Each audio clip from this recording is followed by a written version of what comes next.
Next topic is the page number 66 पे main activities in retailing. अगर आप retail business या कोई शॉप ओपन करना चाहते हो, रिटेल स्टोर, तो आपको क्या क्या चीजों पे ध्यान देना चाहिए। फाइन, द फैक्टर रिस्पॉन्सिबल और द की पॉइंट्स और the main activities of retailing.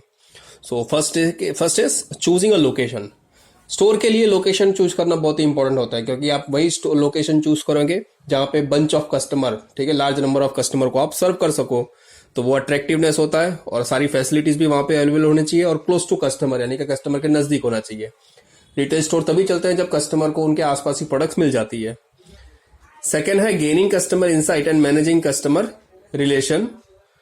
ठीक है, customer relation and knowing their insight. Insight यानी कि कस्टमर की जो फैक्ट है, कस्टमर की जो हैबिट है, प्रेफरेंस है, टेस्ट है, उसका जो बिहेवियर है प्रोडक्ट को लेकर के, उसकी सोच क्या है, ये सारे इंफॉर्मेशन आपको होनी चाहिए। तभी आपको पता चलेगा कि आप कौन सी प्रोडक्ट स्टोर करना चाहिए आपको अपने शॉप में। थर्ड वन है टारगेट मार्केट डिसीजन। तो जब आप प्रोडक्ट्स सिलेक्ट कर रहे हो कि मुझे कौन सी प्रोडक्ट बेचनी है, तो you decide your target market, that what product I want to sell. Fine, and who are the customer based upon gender, based upon their age, based upon their thinking, liking style, उसके हिसाब से based upon these data you decide which product are going to be stored in your shop। ठीक है, जैसे कि fairness cream आपको बेचनी है, तो किसके लिए, मेल के लिए, फीमेल के लिए, और अगर फीमेल के लिए तो वो कौन सी एज वालों के लिए, age less than 20 year, age less than 35 year या 35 plus. So decide your target market. Fourth होता है वेराइटीज ऑफ प्रोडक्ट। तो ultimately you have to ready yourself, आपको रेडी होना पड़ता है कि वेराइटी ऑफ प्रोडक्ट को आप स्टोर कर सको, because today's consumer always demanding variety in a particular brand और a product. Fifth one, after sale service. So retailers are very close to customer. So whenever customer have any problem regarding the product failure or a damage, then you have to be ready to provide a sales and service. आपको वो repair maintenance service provide करने के लिए भी तैयारी रखनी चाहिए। Sixth one, sale promotion. Retailer also responsible to do some sales promotion. Some of the retailers are also selling the products below than the MRP level, ताकि वो compete कर सके दूसरे रिटेलर के साथ। Seventh है एडवर्टीजमेंट।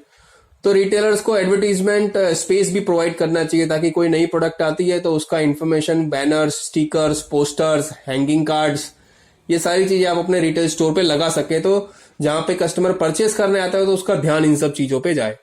ठीक है, price decision. So price decision plays very important role, fine, in the business. Before deciding the selling price, after adding some percentage profit to purchase price, one must think about expenses of shop. यानी कि price नक्की करने से पहले आपको decide करना पड़ता है कि आपकी कॉस्ट कितनी है सेलिंग की। Cost of production plus distribution plus electricity के चार्जेस, रेंट अगर है तो रेंट, ठीक है, उसके हिसाब से आप डिसाइड करते हो कि whether you have to sell on MRP और less than MRP. Ninth one, decision regarding sale on a credit.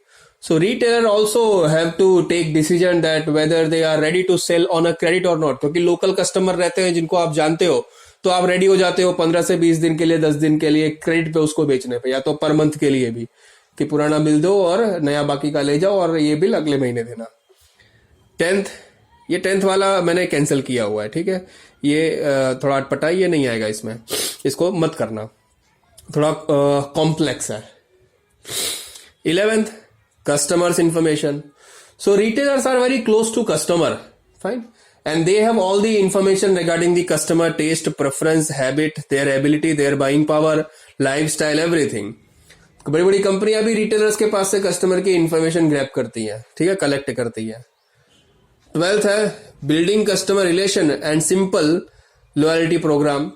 So retailer have to also build up good relations with the customers, fine, so that their business just increase day by day and year on year basis. They have to also involve into some loyalty program by giving some discounts or a cashback, fine, such thing. 13th, customer satisfaction. Retailers are first person to calculate the customer satisfaction level, कि आपकी product से customer satisfied हुआ या नहीं हुआ। अगर वो दोबारा परचेस करने आता है वही brand, that means he is satisfied, he like the product. वो दोबारा उसके पास अगर नहीं आता, स्टोर में पड़ा रहता है, प्रोडक्ट नहीं बिकता, that means customer are dissatisfied with the product. 14 है offering a convenient timing to customers. तो retailers are very close to the customer, तो कभी कभी कस्टमर को आधी रात को भी कोई एसेंशियल आइटम्स या प्रोडक्ट्स चाहिए, इमरजेंसी प्रोडक्ट्स, तो अब वो तुरंत ही अपने शॉप में दे भी सकते हैं। ऐसा कोई रूल्स एंड रेगुलेशन नहीं है कि 9 to 5 तो 9 to 5, ठीक है, उससे बाद। But beyond the working hours वो कभी कभी शॉप भी ओपन कर सकते हैं आधी रात को या तो अर्ली मॉर्निंग भी, बेस्ड ऑन कस्टमर रिक्वायरमेंट, क्योंकि उनको कस्टमर से काफी अच्छा रिलेशन मेंटेन करके रखना पड़ता है। 15th, facility provided to customer for shopping. If you are a departmental stores or a mall or fine a super specialty store, fine, तो आपको क्या करना चाहिए, कस्टमर को थोड़ा कन्वीनियंस देनी चाहिए शॉपिंग करने के लिए, क्योंकि ये सब जगह पे customer purchasing in a large quantity. When customer are purchasing in a large quantity you need to provide some trolley और अ बास्केट। और एक सर्वे भी कहा गया है कि बास्केट के कंपैरिजन में अगर ट्रॉली उनको दी जाए ना, तो उनकी टोटल शॉपिंग की जो वैल्यू है वो 33% बढ़ जाती है। ठीक है, इसका मतलब कि trolley is good, that means you are helping to the customer to buy more and more goods. 16th है सिलेक्शन ऑफ मर्केंडाइजिंग। तो ये 16 करो या 17 करो, फाइन, दोनों एक ही है, क्योंकि मर्केंडाइज यानी कि वो गुड्स जो स्टॉक, क्लियर, जो ग्रोसरीज या जो भी आइटम्स आपने प्रोडक्ट में मतलब शेल्फ में रखते हो ना, वो सबसे क्रिटिकल डिसीजन होता है, क्योंकि रिटेल शॉप्स के पास, रिटेलर के पास जगह एक तो कम होती है और they have to store multiple products, fine, और विद द मल्टीपल ब्रांड्स, यानी एक ही प्रोडक्ट की कई सारी ब्रांड्स और कई सारे प्रोडक्ट्स भी उनको स्टोर करने पड़ते हैं। So there is a no limit how much products that you can sort out और you can keep in your store. तो it's a critical decision about selection of a merchandise, fine, and buying the merchandise. So here we end the 17 point now. Thank you.